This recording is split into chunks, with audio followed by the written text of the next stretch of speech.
ఏందన్నా నాకేం అర్థం కాలేదు.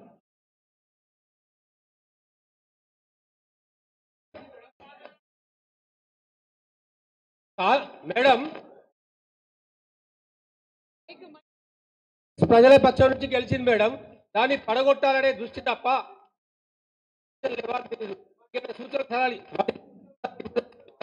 ఇప్పటిదాకా సూచనలే చెప్పిన కదన్నా నేను. సమ్మక్క జాతర ఉన్నది, బస్సులు ఎక్కువ పెట్టాలన్నా, ప్రజలకు ఇబ్బంది లేకుండా సౌకర్యాలు కల్పించాలన్నా.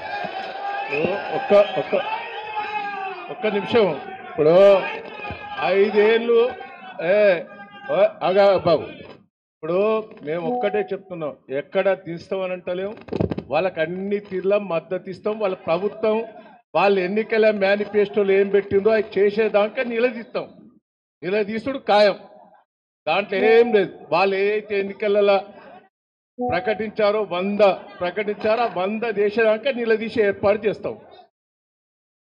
ఇంకొక విషయం గుర్తుపెట్టుకోవాలి బ్రదర్, టిఆర్ఎస్ పార్టీకి కాంగ్రెస్ పార్టీకి కేవలం 1.7% ఓట్ల తేడా మాత్రమే.